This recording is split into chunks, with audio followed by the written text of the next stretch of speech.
Welcome to competitive exams. आज हम Rhiannon Martin के चैप्टर नंबर 32 का पार्ट 2 स्टार्ट कर रहे हैं, जिसमें हम डिस्कस करेंगे कुछ मॉडल्स के यूजेस। तो पार्ट 1 में हमने देखा था कि ऑक्सिलरीज क्या होते हैं और मॉडल वर्ब्स क्या होते हैं, और पार्ट 1 में हमने कुछ ऑक्सिलरी वर्ब्स के इस्तेमालात भी देखे थे।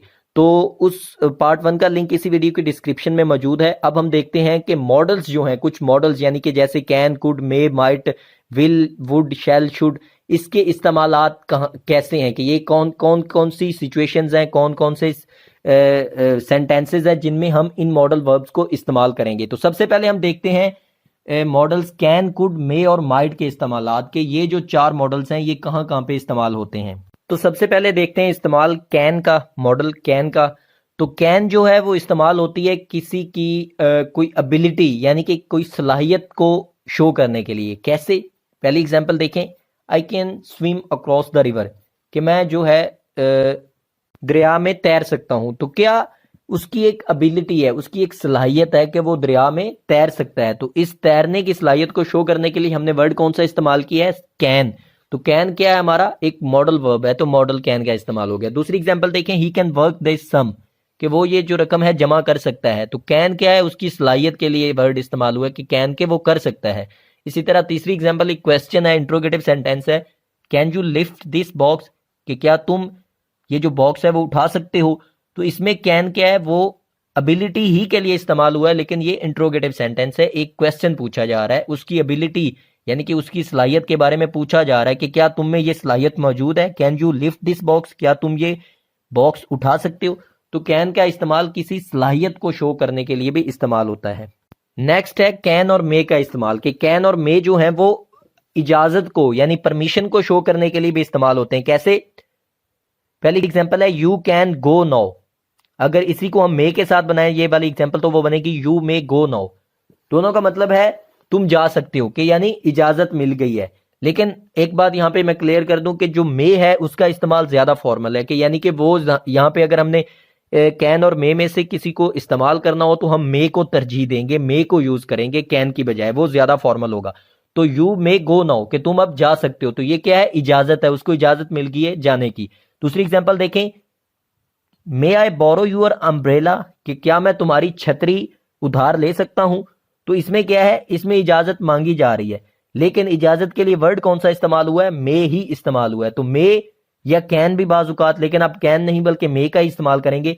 तो मे जो है मॉडल वो इस्तेमाल होता है इजाजत को शो करने के लिए। मे आई बोरो यूर अम्ब्रेला का मतलब है क्या मैं आपकी छतरी उधार ले सकता हूं। तो इसमें इजाजत ही के बारे में पूछा जा रहा है, इजाजत ही कब पूछा जा रहा है। तो उस इजाजत के लिए या उस परमिशन के लिए जो वर्ड इस्तेमाल हुआ है वो मे इस्तेमाल हुआ है। नेक्स्ट जो मे और कैन का इस्तेमाल है उसमें यह है कि जो मे है वो इस्तेमाल होता है किसी पॉसिबिलिटी को शो करने के लिए, यानी किसी काम के मुमकिन होने की सूरत को शो करने के लिए, कि ये मुमकिन है कि नहीं, ये पॉसिबल है कि नहीं। किस सेंटेंसेस में? अफर्मेटिव सेंटेंसेस में, या आप कह सकते हैं सिंपल सेंटेंसेस में। कैसे? पहली एग्जांपल देखें, इट में रेन टुमारो, कि कल बारिश हो सकती है। तो इसमें क्या है? इसमें एक पॉसिबिलिटी है कि शायद कल बारिश हो जाए, इट में रेन टुमारो। इसी तरह दूसरी एग्जांपल में ही मे बी एट होम, कि वो घर पे हो सकता है। तो इसमें भी एक पॉसिबिलिटी है कि शायद वो घर पे हो, ही मे बी एट होम। तो इसमें हमने मे का इस्तेमाल कर दिया। लेकिन अगर ये तो थे सिंपल अफर्मेटिव सेंटेंसेस या सिंपल सेंटेंसेस, पॉजिटिव सेंटेंसेस। अगर इनके हमने नेगेटिव या इंट्रोगेटिव बनाने हो तो फिर हम क्या करेंगे? नेगेटिव और इंट्रोगेटिव में हम मे की बजाय कैन का इस्तेमाल करेंगे। कैसे? तीसरी एग्जांपल देखें, कैन दिस बी ट्रू, क्या ये सही हो सकता है। तो इसमें हमने कैन का इस्तेमाल कर दिया। तो इसी तरह हमने लास्ट एग्जांपल हमारी देखें, उसमें नेगेटिव सेंटेंस है, it can not be true, कि ये सही नहीं हो सकता। तो इसमें हमने कैन का इस्तेमाल कर दिया। तो देखने के बाद जो नोट करने की वो ये है कि अगर हम इंट्रोगेटिव और नेगेटिव सेंटेंसेस यानी कि आखिरी दो एग्जांपल्स में मे का इस्तेमाल करें तो वो थोड़ा गलत सा लगेगा। कैसे? कैन दिस बी ट्रू की जगह पर अगर हम कर दें मे दिस बी ट्रू, तो उसमें एक क्लियरेंस नहीं है, एक एम्बिग्युइटी है, एक यूं लग रहा है कि शायद वो सही हो। तो कैन दिस बी ट्रू एक क्लियर क्वेश्चन है कि क्या ये सही हो सकता है। तो मे दिस बी ट्रू, इसमें इसका मतलब कुछ इस तरह से बनेगा कि शायद वो सही हो। तो कहने की जो मुद्दे की बात ये है कि नेगेटिव और इंट्रोगेटिव में हम मे की जगह पे कैन का इस्तेमाल करेंगे। यानी कि अगर पहली example it may rain tomorrow, अगर इसी का हमने नेगेटिव बनाना हो या इंट्रोगेटिव बनाना हो तो हम मे की जगह पे कैन का इस्तेमाल करेंगे।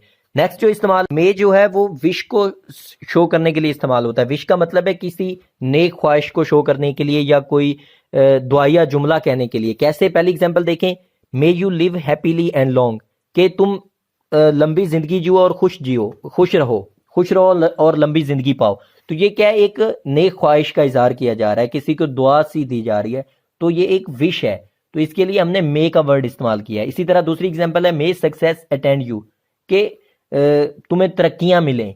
तो ये एक क्या है, नेक ख्वाहिश है, नेक ख्वाहिश का इजहार किया जा रहा है, किसी को दुआया जुमला कहा जा रहा है, तो उसके लिए हमने मे का इस्तेमाल किया है। तो कहने का मतलब ये है कि मे जो है वो हम विश के लिए भी इस्तेमाल करते हैं या दुआया जुमले के लिए भी इस्तेमाल करते हैं। नेक्स्ट है कुड और माइट का इस्तेमाल। अब यहाँ पे मैं आपको बता दूं कि कुड जो है वो कैन का पास्ट इक्विवेलेंट है, और जो माइट है वो मे का पास्ट इक्विवेलेंट है, यानी कि इनकी पास्ट फॉर्म्स आप कह सकते हैं। यानी कि अगर हम पास्ट में इस्तेमाल करेंगे इनको, मे और कैन को, तो वो कुड और माइट बन जाएंगे। एग्जाम्पल से क्लियर करते हैं इस बात को। पहली एग्जाम्पल है I could swim across the river when I was young, कि जब मैं यंग था, जवान था, तब मैं दरिया के एक किनारे से दूसरे किनारे तक तैर सकता था। तो क्या है, ये एबिलिटी ही शो की जा रही है, लेकिन पास्ट में।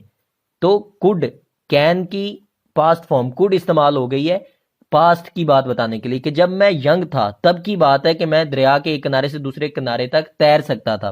तो तैरना उसकी एबिलिटी है, तो एबिलिटी को शो करने के लिए आपको पता है कैन इस्तेमाल होता है। तो यहाँ पे कैन की पास्ट फॉर्म या पास्ट इक्विवेलेंट जो कैन का है वो कुड इस्तेमाल हुआ है।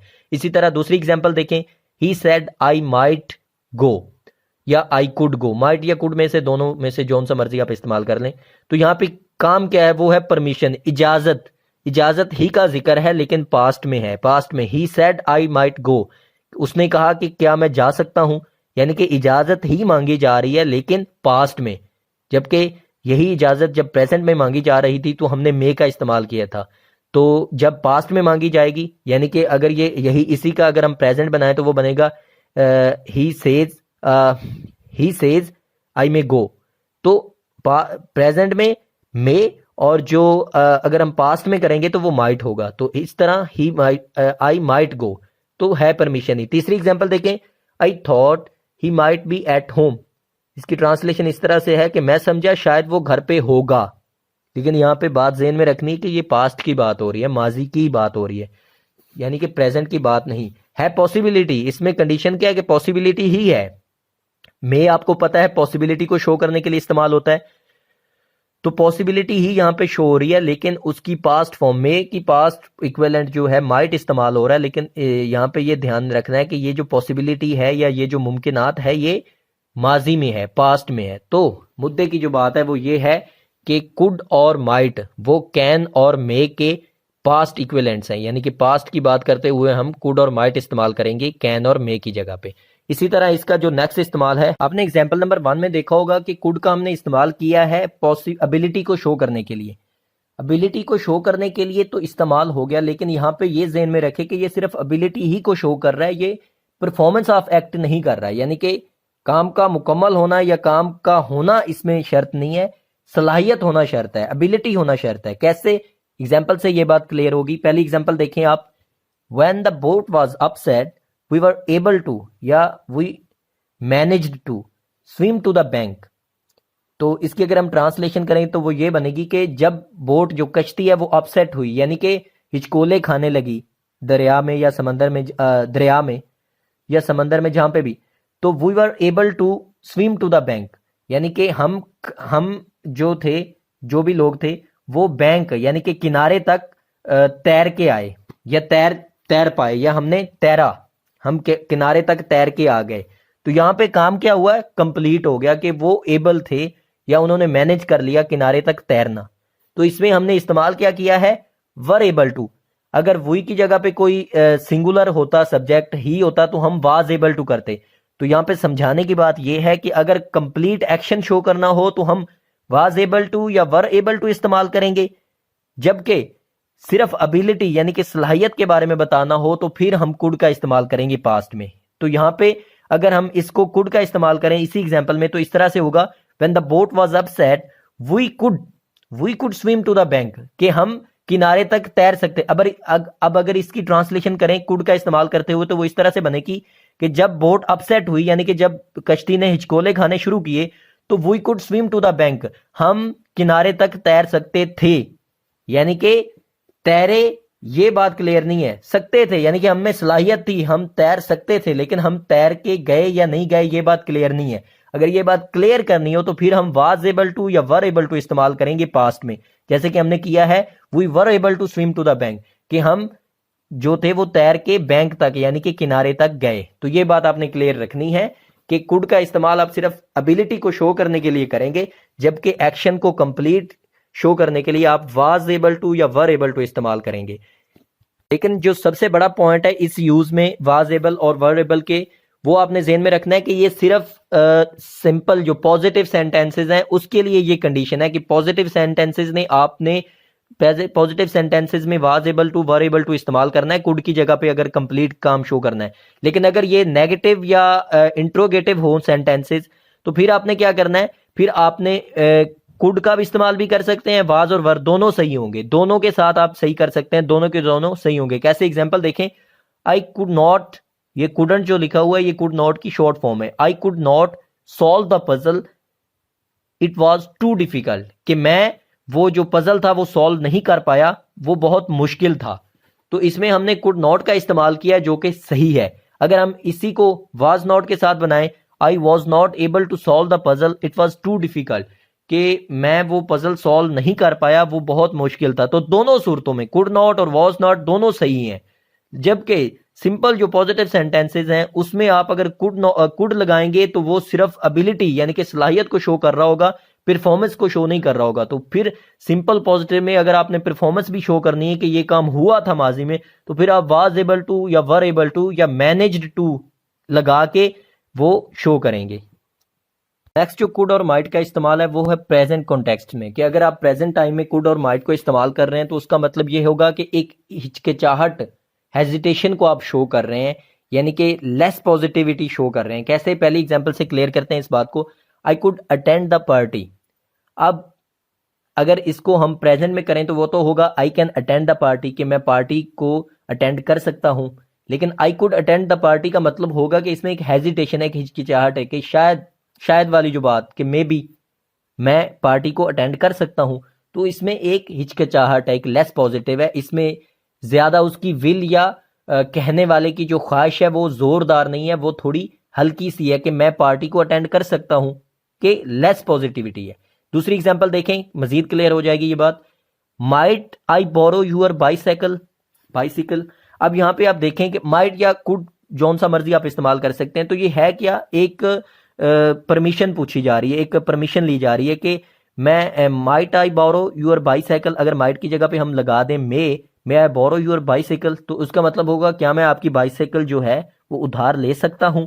लेकिन माइट लगा के हमने ये कर दिया कि उसमें थोड़ी हिजिटेशन है, हिचकिचाहट है, कि एक परमिशन मांगी भी जा रही है और उसमें एक थोड़ी सी हेजिटेशन है, कि लेस पॉजिटिविटी मौजूद है। तो ये थोड़ा सा एक क्लोज सी लाइन है कि अगर लेस पॉजिटिविटी या हेजिटेशन आपने शो करनी हो, हिचकिचाहट शो करनी हो किसी रिक्वेस्ट में, पॉसिबिलिटी में या एबिलिटी में, तो आप क्या करेंगे, आप प्रेजेंट में भी पास्ट जो इक्विवेलेंट्स हैं कैन और मे के, यानी कि कुड और माइट इस्तेमाल करेंगे। इसी तरह तीसरी, इट माइट रेन टुमारो, और इसी तरह last example, could you pass me the salt, तो ये भी कैन की जगह पे कुड लगाया हुआ है, तो ये एक पोलाइट रिक्वेस्ट है।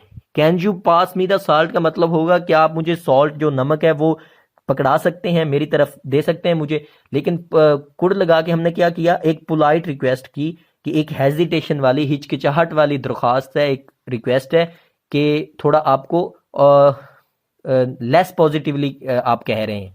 एक और जो माइट का इस्तेमाल है वो ये है कि आप अगर कोई डिससेटिस्फैक्शन कोई शो करते हैं या रिप्रोच शो करते हैं, यानी कि कोई नुक्ताचीनी किसी पे करनी हो या किसी के काम से आप डिससेटिस्फाइड हो, मुतमिन ना हो, तो उसके लिए भी आप माइट का इस्तेमाल करेंगे। कैसे, एग्जांपल से क्लियर करें। एग्जांपल है, you might pay a little more attention to your appearance, इसका मतलब है कि तुम्हें अपनी जो अपीयरेंस है उस पर थोड़ी और ध्यान देना होगा या तुम और ध्यान देना चाहिए।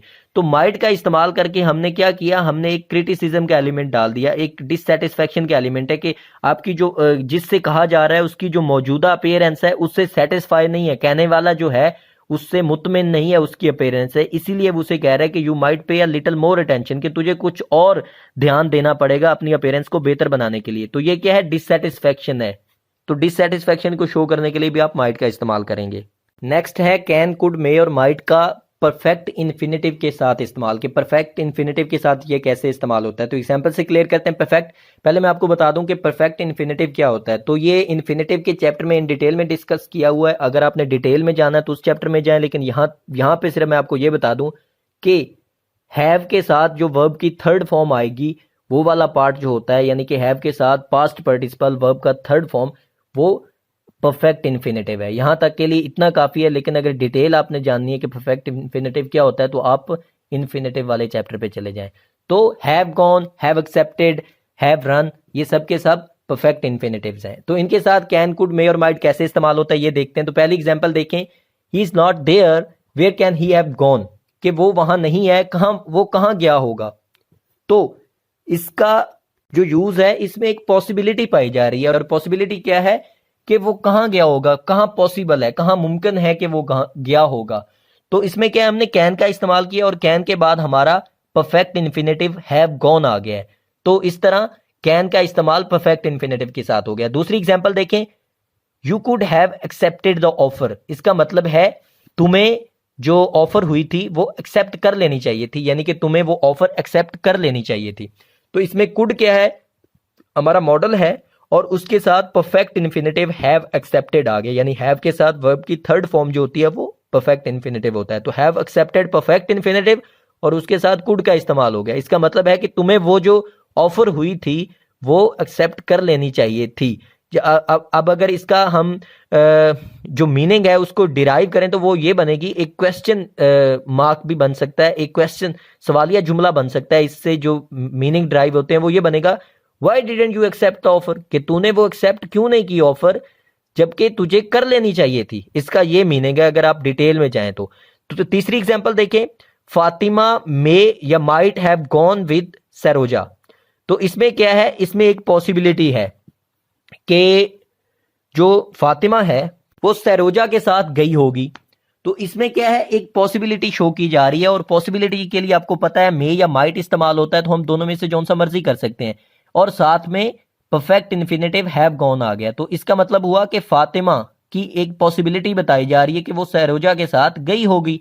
और अब हम देखते हैं लास्ट एग्जांपल, वो है why did you drive so carelessly, you might have run into the pole, कि तुमने इतना मतलब कि केयरलेस तरीके से क्यों ड्राइव किया, तुम किसी खंबे से टकरा सकते थे।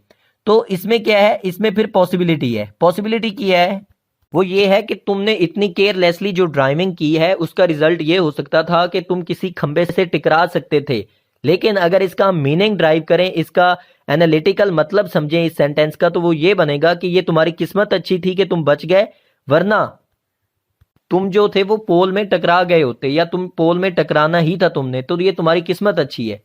इस तरह से इसका जो एनालिटिकल मीनिंग है वो आपने ड्राइव करना है जब कैन, कुड, मे या माइट में से कोई जोन सा भी मर्जी वर्ड हो वो परफेक्ट इन्फिनेटिव के साथ इस्तेमाल हो। नेक्स्ट हम कुछ और मॉडल्स हैं उनके यूजेस देखते हैं, वो है शेल, शुड, विल और वुड, इनके इस्तेमाल देखते हैं। तो सबसे पहले देखते हैं विल और शेल कहाँ पे इस्तेमाल होता है। तो विल और शेल आपको पता है, अगर आपने टेंसेस कर लिए हैं तो फ्यूचर टेंस में जो है वो विल और शेल का इस्तेमाल है। जो शेल है वो सिर्फ आई और वुई के साथ आपको, यानी कि फर्स्ट पर्सन सिंगुलर और प्लूरल के साथ नजर आएगा, जबकि जो विल है वो बाकी सब के साथ आपको नजर आएगा। कैसे, एग्जाम्पल से क्लियर करें। पहले एग्जाम्पल है आई शैल बी 20, आई शैल या विल, ये आपको बाद में मैं बताता हूं। तो यहां पे पढ़ें आप, आई शैल बी 25 नेक्स्ट बर्थडे, के मेरी अगली बर्थडे तक मैं जो हूं 25 साल का हो जाऊंगा, या मेरी उम्र 25 साल हो जाएगी। तो आई के साथ हमने शैल का इस्तेमाल कर लिया एक फ्यूचर का, सिंपल फ्यूचर का टेंस या सेंटेंस बनाने के लिए, कि ये एक फ्यूचर का सेंटेंस है ना, कि मैं अगली जो मेरी बर्थडे आ रही है जो कि फ्यूचर में है, उस पे मैं 25 साल का हो जाऊंगा। दूसरी एग्जांपल देखें, we will need the money on 15th, यानी कि 15 तारीख जो है तब मुझे हमें जो है वो रकम की जरूरत है, या मनी जो है हमें चाहिए। तो वही क्या है, वही हमारा third person singular, first person plural है, पर्सनल प्रोनाउन, तो उसके साथ हमने विल का इस्तेमाल कर लिया। क्या करने के लिए, सिंपल फ्यूचर का सेंटेंस बनाने के लिए। अब यहाँ पे वुई के साथ विल का इस्तेमाल हुआ है। ये आप बात अभी तक के लिए नोट कर लें, इसकी एक्सप्लेनेशन मैं बाद में बताता हूं कि वुई के साथ विल क्यों इस्तेमाल किया है। तीसरी एग्जांपल देख लें उससे पहले, when shall we see you again. अब यहां पे वी के साथ शैल का इस्तेमाल आ गया है कि when shall we see again. ये एक क्वेश्चन है, इंट्रोगेटिव सेंटेंस है कि मैं आपको कब दोबारा देखूंगा या मिलूंगा, इसकी इस तरह से ट्रांसलेशन बनती है। लेकिन आपने यहाँ पे जो चीज नोट करनी वो ये है कि वी के साथ हमने शैल का इस्तेमाल किया है, जबकि दूसरी एग्जांपल में वी के साथ विल का इस्तेमाल किया था। लास्ट एग्जांपल देखें, टुमारो विल बी संडे, यानी कल इतवार होगा। तो यहाँ पे हमने टुमारो के साथ विल का इस्तेमाल कर लिया है। टुमारो एक सिंपल नाउन है। तो यहां पे एक बात जो क्लियर करने की वो ये है कि विल और शैल फ्यूचर में इस्तेमाल तो होता है, लेकिन आजकल जो मॉडर्न इंग्लिश है उसमें सिर्फ विल ही इस्तेमाल हो रहा है सबके सब सब्जेक्ट्स के साथ, चाहे वो सिंगुलर हो, प्लूरल हो, जौन सा मर्जी हो। यानी कि आई और वी के साथ भी विल का इस्तेमाल आपको नजर आएगा और हो रहा है। आई के साथ भी विल का इस्तेमाल हो रहा है, वी के साथ भी विल का इस्तेमाल हो रहा है। जबकि ग्रामेटिकली अगर आप देखें तो सिर्फ आई और वी के साथ शैल हम करेंगे, बाकी सबके साथ विल है। लेकिन मॉडर्न डे इंग्लिश में आपको सबके साथ, आई और वी समेत सबके साथ विल का यूज ही नजर आएगा फ्यूचर टेंसेस के लिए। नेक्स्ट एक शैल का इस्तेमाल है और वो आप कह सकते हैं कि एक एबनॉर्मल इस्तेमाल है। एबनॉर्मल इस तरह से है कि नॉर्मली हमने देखा है कि शैल जो है वो आई और वी के साथ इस्तेमाल होता है, लेकिन शैल जो है वो आपको ही, यू, यानी कि सेकंड पर्सन और थर्ड पर्सन वगैरह के साथ भी नजर आ जाएगा। कब? जब कोई कमांड करनी हो, यानी किसी को कोई हुक्म देना हो, या कोई प्रॉमिस यानी कि वादा जो है उसके लिए हम कोई सेंटेंस बना रहे हैं, या किसी को कोई थ्रेट देना हो, कोई धमकी देनी हो, तो उस सूरत में, इन तीनों सूरतों में हम जो शेल है उसको हम सेकंड और थर्ड पर्सन यानी कि ही, यू और इट वगैरह के साथ भी शेल का इस्तेमाल कर सकते हैं। कैसे? पहले एग्जांपल देखें, he shall not enter my house again. तो ये क्या है? ये कमांड है, ये एक हुक्म है कि वो जो है वो मेरे घर में दोबारा दाखिल नहीं होगा। तो ये एक कमांड है, हुक्म है। दूसरी एग्जांपल देखें, you shall have a holiday tomorrow. तुम्हें कल एक छुट्टी होगी। ये एक प्रॉमिस है, एक वादा है कि तुमको कल एक छुट्टी होगी। अब तीसरी एग्जांपल देखें, you shall be punished for this, कि इस काम के लिए तुम्हें सजा मिलेगी। तो ये क्या? एक थ्रेट है, एक धमकी है एक तरह से। तो इन तीनों एग्जांपल्स में हुआ क्या है, ही जिसके साथ के विल नहीं इस्तेमाल होना था हमने शेल का इस्तेमाल किया हुआ है, और दूसरी दोनों एग्जांपल्स में यू के साथ हमने शेल का इस्तेमाल किया हुआ है। तो ये दोनों एबनॉर्मल यूजेस हैं, यानी कि ही या यू के साथ तो विल होना था लेकिन शेल क्यों हुआ है? क्योंकि तीन कंडीशंस हैं। अगर कोई कमांड या कोई प्रॉमिस या कोई थ्रेट को शो करना हो तो हम ही या यू के साथ यानी कि सेकंड या थर्ड पर्सन के साथ शेल का इस्तेमाल कर सकते हैं। लेकिन जो सबसे बड़ी बात नोट करने की यहाँ पे है वो ये है कि ये जो इस्तेमाल है शेल का इस तरह से यानी कि सेकंड और थर्ड पर्सन के साथ, वो ओल्ड फैशनड है, कि मतलब पहले हुआ करता था इंग्लिश में, अब नहीं है। अब इसका इस्तेमाल कोई नहीं करता और इसको अवॉइड किया जाता है। सो आप भी अवॉइड ही करें। एक और शेल का इस्तेमाल है और वो ये है कि आई और वी के साथ हम शेल तब भी इस्तेमाल करते हैं जब किसी की विल यानी कि ख्वाहिश पूछी जा रही हो उस शख्स की जिससे हम बात कर रहे हैं। कैसे? एग्जाम्पल से क्लियर करें कि पहले एग्जाम्पल है, शैल आई ओपन द डोर, यानी कि पूछा जा रहा है क्या मैं दरवाजा खोल दूं। तो ये जिस शख्स को पुकारा जा रहा है या जिससे बात की जा रही है उसकी ख्वाहिश पूछी जा रही है कि शैल आई ओपन द डोर, क्या मैं दरवाजा खोल दूं। तो आई के साथ शैल इस्तेमाल हो गया। इसी तरह विच पेन शैल आई बाय, तो ये क्या है? ये एक क्वेश्चन है। तो इसमें एक विल यानी कि ख्वाहिश पूछी जा रही है उस शख्स से जिससे ये क्वेश्चन किया जा रहा है। क्वेश्चन क्या है? विच पेन शैल आई बाय, कि कौन सा पेन मुझे खरीदना चाहिए। कि जिससे बात की जा रही है उससे ये पूछा जा रहा है कि कौन सा पेन मुझे खरीदना चाहिए। तो यहाँ पे भी शैल के साथ आई का इस्तेमाल है, तो यानी कि आई के साथ शैल का इस्तेमाल है। लास्ट एग्जांपल देखें, वेयर शैल वी गो, कि हमें कहाँ जाना चाहिए। तो ये एक शख्स है जिससे बात की जा रही है और उससे कहा जा रहा है कि वेयर शैल वी गो, तो यानी कि उसकी ख्वाहिश, उसकी विल पूछी जा रही है। तो यहाँ पे भी वी के साथ शैल इस्तेमाल हो गया। तो कहने की जो मुद्दे की बात वो ये है कि आई और वी के साथ हम शैल का इस्तेमाल करते हैं जब किसी शख्स से उसकी विल यानी कि उसकी ख्वाहिश पूछनी हो, उसका मशवरा लेना हो। तो ये तो कुछ थे शैल के इस्तेमालात। अब हम देखते हैं विल के इस्तेमालात। चूंकि मॉडर्न डे इंग्लिश में विल ही इस्तेमाल हो रहा है हर जगह पे, आई और वी के साथ भी विल ही आपको नजर आएगा, तो इसलिए हम विल पे ज्यादा फोकस करते हैं कि विल के कौन कौन से इस्तेमाल हैं, विल कहाँ कहाँ पे इस्तेमाल होता है। तो विल का जो सबसे पहला इस्तेमाल है वो है वोल्यूशन, के मर्जी या आपकी चॉइस को शो करने के लिए विल इस्तेमाल करते हैं हम वर्ड। कैसे? एग्जाम्पल देखें, पहले एग्जाम्पल है, I will carry your books. तो यहाँ पे विल का मतलब है कि आई एम विलिंग टू, कि मेरी ये ख्वाहिश है या मेरी ये चॉइस है कि मैं तुम्हारी बुक्स जो हैं वो उठाऊंगा। तो दूसरी एग्जांपल देखें, I will try to do better next time, कि मैं नेक्स्ट टाइम जो है वो बेहतर परफॉर्म करने की या बेहतर करने की कोशिश करूंगा। तो यहाँ पे विल क्या है, एक प्रॉमिस है, एक चॉइस है, ये भी एक वोल्यूशन है। तो यानी कि मैं कोशिश करूंगा, ये मेरी चॉइस है कि मैं कोशिश करूंगा। तो तीसरी यानी कि चॉइस को जो कि एक प्रॉमिस की सूरत में शो करने के लिए भी हमने विल का इस्तेमाल कर दिया। तीसरी एग्जांपल देखें, आई विल सक्सीड और डाई इन द अटेम्प्ट। तो ये क्या है, एक डिटर्मिनेशन है, यानी ये भी एक वोल्यूशन है, एक उसकी आप कह लें मर्जी है, एक चॉइस है। वो क्या है कि या तो मैं कामयाब होऊंगा या मर जाऊंगा।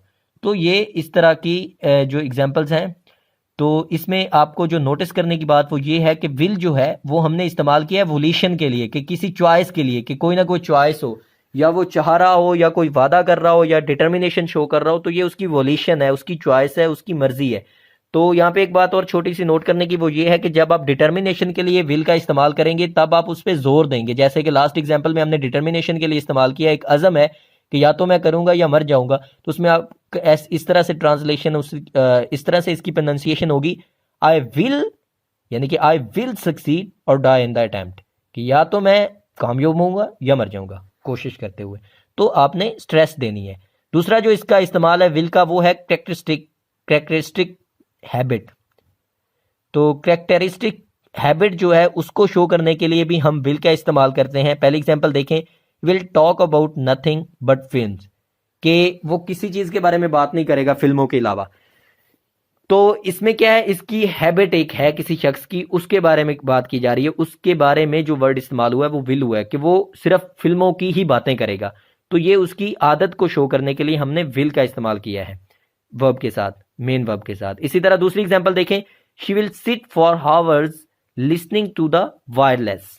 तो यहाँ पे क्या है, यहाँ पे उसकी आदत है, क्या आदत है, वायरलेस को सुनना, यानी कि कोई थ्रू ब्लूटूथ उसने कुछ सुनना है। तो यहाँ पे उसकी एक आदत के बारे में बताया जा रहा है कि she will sit for hours, कि वो घंटों बैठेगी ब्लूटूथ पे कुछ भी सुनने के लिए, यानी कि वायरलेस से कुछ भी सुनने के लिए। तो ये उसकी एक आदत है।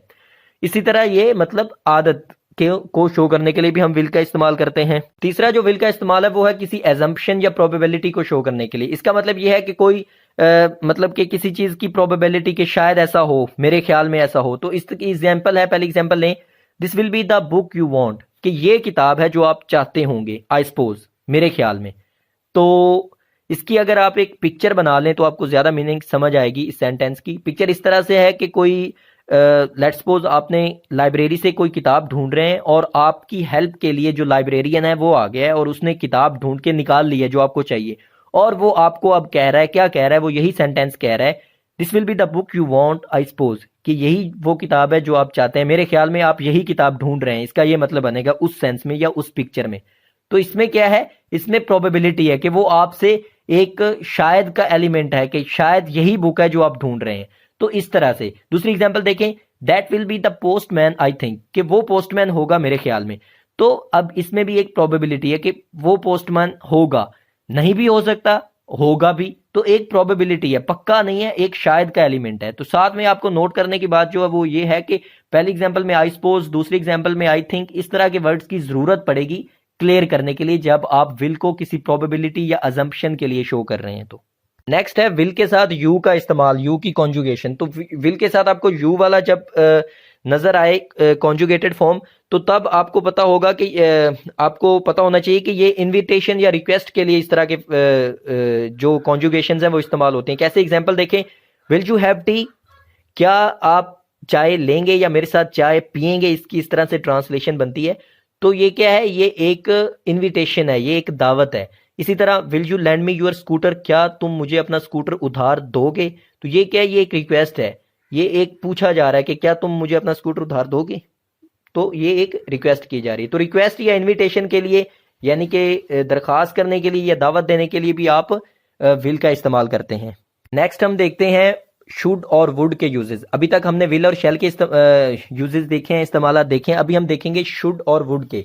जिस तरह हमने पहले कैन और कुड का डिस्कशन की थी, तो कैन की पास्ट जो इक्विवेलेंट है वो कुड था और मे का जो पास्ट इक्विवेलेंट था वो माइट था। यहाँ पे भी वही सीन है, जो शेल है उसका जो पास्ट इक्विवेलेंट है वो शुड है, और जो विल है उसका जो पास्ट इक्विवेलेंट है वो वुड है। यानी कि अगर पास्ट में हमने विल और शेल की सेंसेस इस्तेमाल करनी हो तो हम वुड और शुड इस्तेमाल करेंगे। कैसे, एग्जांपल से क्लियर करें। पहली एग्जांपल है, I expected that I should get a first prize.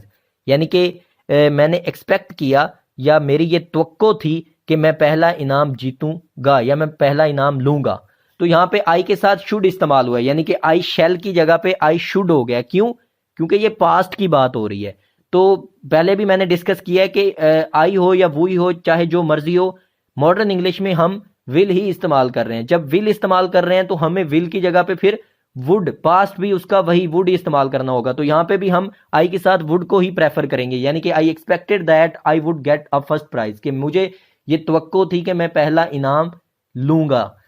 तो यहाँ आई के साथ आप वुड का इस्तेमाल कर सकते हैं। दूसरी एग्जांपल देखें, he said he would be 25 next birthday. यानी कि उसने कहा कि वो अगली बर्थडे पर 25 साल का हो जाएगा। तो ये क्या है, ये एक पास्ट की बात है, माजी की बात है, इसलिए हमने ही के साथ वुड लगा दिया विल की बजाय। जबकि पहले जब हमने विल का डिस्कशन की थी उसमें भी यही था कि हमने ही के साथ विल का इस्तेमाल किया था, लेकिन चूंकि ये पास्ट है इसलिए हमने वुड का इस्तेमाल कर दिया। तीसरी एग्जांपल देखें, she said she would carry my books. उसने कहा कि वो मेरी किताबें उठाएगी। तो ये क्या है, ये पास्ट का एक सेंटेंस है और उसमें हमने वुड का इस्तेमाल किया हुआ है। लेकिन अगर ये प्रेजेंट में होता, जैसे कि हमने पहले भी डिस्कशन किया है, तो फिर शी के साथ ये विल होता या शेल होता, सॉरी विल होता फिर शी के साथ। लास्ट एग्जांपल देखें, she would sit for hours listening to the wireless. तो ये क्या है, ये उसकी, हमने पहले भी देखा है कि जो विल है वो किसी हैबिट को शो करने के लिए इस्तेमाल होता है।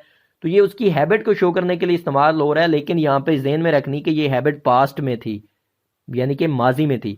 तो she would sit for hours listening to the wireless, यानी कि वो वायरलेस म्यूजिक या जो भी है वायरलेस सुनने के लिए घंटों बैठेगी, बैठती है, बैठती थी। अब हो गया थी, यानी कि पास्ट की बात है। तो जब पास्ट की आपने बात करनी हो तो फिर विल और शेल के जो यूजेज हैं वो पास्ट में शो करने के लिए आप शुड और वुड इस्तेमाल करेंगे, लेकिन ज्यादातर आपको वुड का इस्तेमाल करना पड़ेगा। नेक्स्ट है शुड का एक इस्तेमाल। शुड का इस्तेमाल ये है कि ये ऑब्लिगेशंस को, यानी ड्यूटी को या ऑब्लिगेशन को शो करने के लिए इस्तेमाल करते हैं। और ऑल पर्सन्स, सबके सब पर्सन्स के साथ, यानी फर्स्ट पर्सन, सब्जेक्ट हमारा चाहे फर्स्ट पर्सन हो, सेकंड पर्सन हो, थर्ड पर्सन हो, सिंगुलर हो, प्लूरल हो, जौन सा मर्जी हो, सबके साथ हम शुड का इस्तेमाल करेंगे। क्या शो करने के लिए? कोई ड्यूटी या ऑब्लिगेशन, यानी कोई फर्ज या कोई पाबंदी या कोई ऐसा काम जो आपके जिम्मे हो। तो कैसे? पहली एग्जांपल देखें, we should obey the laws, यानी कि हमें कानून की पाबंदी करनी चाहिए। इसकी इस तरह से ट्रांसलेशन बनती है। तो ये क्या है? ये एक पाबंदी है, ये एक ऑब्लिगेशन है। दूसरी एग्जांपल देखें, you should keep your promise, कि तुम्हें अपने वादे का पास रखना चाहिए। तो इसमें क्या है? इसमें भी एक जिम्मेदारी है कि तुमने जो वादा किया है उसका पास भी रखो। तो एक जिम्मेदारी है, एक ड्यूटी है। तीसरी एग्जांपल देखें, चिल्ड्रन शुड ओबे देयर पेरेंट्स, यानी बच्चों को अपने पेरेंट्स का हुक्म मानना चाहिए, उनकी इताअत करनी चाहिए। तो ये भी क्या है? ये भी एक ऑब्लिगेशन है, ये भी उनकी एक जिम्मेदारी है, एक उनका फर्ज है। तो मुद्दे की जो बात वो ये है कि जो शुड है वो सब पर्सन के साथ, फर्स्ट पर्सन हो, सेकंड हो, थर्ड हो, जौन सा मर्जी सब्जेक्ट हो, उसके साथ हम शुड का इस्तेमाल करते हैं।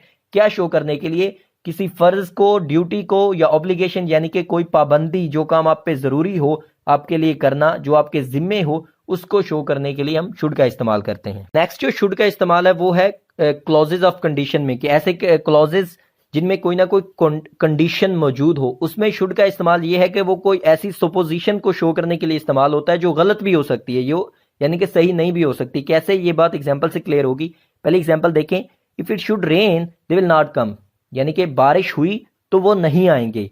इसकी इस तरह से ट्रांसलेशन बनती है। तो इफ इट शुड रेन, ये क्या है? ये एक कंडीशनल सेंटेंस है, यानी कि अगर बारिश हुई तो फिर वो नहीं आएंगे, यानी कि अगर ना हुई तो फिर वो आ जाएंगे। तो इस तरह से एक ऐसी सपोजिशन मौजूद है जो कि गलत भी साबित हो सकती है, कि बारिश नहीं भी हो सकती, लेकिन अगर बारिश हुई तो वो नहीं आएंगे। तो ये क्या है? एक कंडीशन मौजूद है। तो इस सूरत में भी हम शुड का इस्तेमाल करेंगे। दूसरी एग्जांपल से मजीद क्लियर करें, if he should see me here he will be annoyed, यानी कि अगर वो मुझे यहां देखेगा तो वो नाराज हो जाएगा। तो इसमें क्या है? इसमें भी एक कंडीशन है। कंडीशन क्या है? कि अगर वो मुझे यहां पे देखेगा तो फिर नाराज होगा। तो ये कंडीशन है, यहां पे देखना उसकी कंडीशन है। तो ये कंडीशन गलत भी हो सकती है, यानी कि वो यहां पे मुझे नहीं भी देख सकता, एक सपोजिशन ही है ना, तो वो मुझे यहाँ पे नहीं भी देख सकता। तो कहने का मतलब यह है कि इस तरह के सेंटेंसेस जिसमें कंडीशन मौजूद हो, यानी कि एक कंडीशन हो कि अगर ऐसा होगा तो दूसरा काम होगा, ये वाली कंडीशन मौजूद हो, तो उसमें सपोजिशन को शो करने के लिए हम शुड का वर्ड यानी कि शुड का इस्तेमाल करते हैं। तो सपोजिशन क्या होती है कि अगर ऐसा होगा, अगर ऐसा होगा में एक चीज जरूर शामिल होती है और वो ये होती है कि वो ऐसा नहीं भी हो सकता, यानी कि if it should rain, rain नहीं भी हो सकती। If he should see me here, यानी कि वो मुझे यहाँ पे देखेगा, वो नहीं भी देख सकता। तो ये होता है एक नॉट का एलिमेंट, यानी कि ना भी हो सकना, कि ये सपोजिशन जो है वो गलत भी हो सकती है। तो इस सूरत में हम शुड का इस्तेमाल करेंगे। अब हम शुड और वुड के कुछ मजीद इस्तेमाल देखते हैं। तो एग्जाम्पल्स में से हम इस्तेमाल देखते हैं। पहली एग्जाम्पल है I should like you to help her, या आप कह सकते हैं I would like you to help her, कि मैं चाहूंगा तुम उसकी मदद करो। तो यहाँ पे हमने शुड या वुड का इस्तेमाल क्यों, यहाँ पे प्रेफरेबली एक तो मैं आपको यही कहूंगा कि आई के साथ आप वुड का इस्तेमाल ही करें। तो I would like you to help her, मैं चाहूँ, इसकी ट्रांसलेशन अगर हम बनाएं तो वो बनेगी कि मैं चाहूंगा कि तुम उसकी मदद करो। तो इसमें जो शुड या वुड का इस्तेमाल हमने करना है, तो वुड का मतलब यहाँ पे होगा वांट, यानी कि मैं चाहता हूं, यानी कि कोई चाहना, कोई ख्वाहिश, यानी कि कुछ ख्वाहिश को जाहिर करने के लिए आपने जो इस्तेमाल है वुड का, आप वो कर सकते हैं। यानी कि मैं चाहता हूं कि तुम ये करो, तो उसके लिए भी आप वुड का इस्तेमाल करेंगे वांट की बजाय। दूसरी एग्जांपल देखें, would you land me your scooter please. तो यहाँ पे क्या है, एक पोलाइटनेस का अमल है, यानी कि ये है तो एक रिक्वेस्ट ही ना, परमिशन ही मांगी जा रही है कि would you land me your scooter please, क्या तुम मुझे अपना स्कूटर जो है वो उधार पे दोगे। तो है तो ये एक इजाजत मांगी जा रही है, एक रिक्वेस्ट ही की जा रही है। लेकिन अगर आप विल यू की बजाय वुड यू इस्तेमाल कर देंगे तो ये एक मोर पोलाइट वे हो जाएगा, यानी कि थोड़ी ज्यादा, वो जिसे कहते हैं ना कि लंबे पड़ जाने वाली रिक्वेस्ट होगी, कि थोड़ा ज्यादा झुक के जो रिक्वेस्ट की जाती है वो वाली रिक्वेस्ट, या ज्यादा पोलाइट रिक्वेस्ट जिसे आप कह सकते हैं। तो अगर आपने ज्यादा ही पोलाइट रिक्वेस्ट करनी हो तो फिर आप कहेंगे वुड यू, लेकिन आपने एक सिंपल रिक्वेस्ट बनानी हो तो फिर आप कह सकते हैं विल यू। तो ये थोड़ा सा फर्क है, माइनर सा। तीसरी एग्जांपल है you should have been more careful, यानी कि तुम्हें ज्यादा मोहतात होना चाहिए था, या तुम्हें ज्यादा केयरफुल होना चाहिए था। इसकी इस तरह से ट्रांसलेशन बनती है। अब इसमें है क्या, इसमें एक तो हमने शुड का इस्तेमाल किया हुआ है और साथ में शुड के बाद परफेक्ट इन्फिनेटिव इस्तेमाल हुआ है। परफेक्ट इन्फिनेटिव मैंने पहले आपको बताया कि हैव के साथ third form of the verb, तो यहाँ पे बी की थर्ड फॉर्म बीन इस्तेमाल हुई हुई है। तो हैव बीन परफेक्ट इन्फिनेटिव है। तो जब शुड का इस्तेमाल परफेक्ट इन्फिनेटिव के साथ आए तो तब जो इसका यूज होगा वो हम कर रहे होंगे पास्ट ऑब्लिगेशन के लिए, कि कोई ऐसा फर्ज या कोई ऐसी ड्यूटी या कोई ऐसी जिम्मेदारी जो कि पास्ट में थी, उसको शो करने के लिए हम इस तरह से इसका इस्तेमाल करेंगे कि शुड के साथ हम परफेक्ट इन्फिनेटिव का इस्तेमाल करेंगे। अब दोबारा अगर हम ट्रांसलेशन देखें तो you should have been more careful, कि तुम्हें ज्यादा मोहतात होना चाहिए था। तो अब यहाँ पे इसमें ऑब्लिगेशन क्या है, इसमें फर्ज क्या है, ड्यूटी क्या है, जिम्मेदारी क्या है, मोहतात होना जिम्मेदारी है, कि तुम्हें मोहतात होना चाहिए था। तो इस तरह के जो सेंटेंसेज हैं, यानी कि जिसमें एक पास्ट ऑब्लिगेशन को शो करना हो, तो हम शुड का इस्तेमाल करेंगे परफेक्ट इन्फिनेटिव के साथ। फोर्थ एग्जांपल देखें, he should be in the library now. तो ये क्या है, ये एक प्रोबेबिलिटी है, एक शायद का जिसे कहते हैं एलिमेंट है, कि he should be in the library now, कि उसे अभी लाइब्रेरी में होना चाहिए। तो ये क्या है, ये उसकी एक प्रोबेबिलिटी है, कि वो एक, यूं कह लें आप, कि दिमाग में सोच रहा है या किसी को बता रहा है कि उसे अभी, फलां शख्स को अभी लाइब्रेरी में होना चाहिए मेरे ख्याल में। यानी कि यहाँ पे एक एलिमेंट जो है वो ये है ज़हन में कि मेरे ख्याल में ही should be in the library now, कि उसे लाइब्रेरी में होना चाहिए। तो प्रोबेबिलिटी के लिए भी हम शुड का इस्तेमाल करते हैं। लास्ट एग्जांपल देखें, I wish you would not chatter so much, यानी कि मुझे उम्मीद है कि तुम बहुत ज्यादा बातें नहीं करोगे या गपशप नहीं करोगे। तो ये यहाँ पे क्या है, एक तो विश है, विश का मतलब भी ख्वाहिश जाहिर करना, और साथ में फिर से हमने वुड भी जो कि एक ख्वाहिश को ही शो करने के लिए हमने इस्तेमाल करना होता है पास्ट में, वो भी इस्तेमाल कर रहे हैं, यानी कि I wish you would not chatter so much. तो हुआ क्या, यहाँ पे एक ही ख्वाहिश को जोर दिया जा रहा है, यानी कि अगर ख्वाहिश पे जोर देना हो कि मैं चाहता हूं कि तुम बात नहीं करो या तुम बात नहीं करोगे, या मेरी ये तमन्ना है या मेरी ये ख्वाहिश है कि तुम बातें नहीं करोगे यहाँ पे बैठ के मेरे पास, तो उसमें आपने दो तरह से एक ही ख्वाहिश पे जोर देने के लिए वुड का इस्तेमाल, एक तो विश वर्ड का इस्तेमाल कर दिया और साथ में वुड का। यानी कि जब विश के साथ वुड का इस्तेमाल आए तो इसका मतलब ये होगा कि वो जो ख्वाहिश है या जो आपकी विश है उस पे जोर दिया जा रहा है कि ऐसा जरूर हो। तो यहां तक ये जो मॉडल्स थे उनके जो यूजेस थे वो कंप्लीट हुए।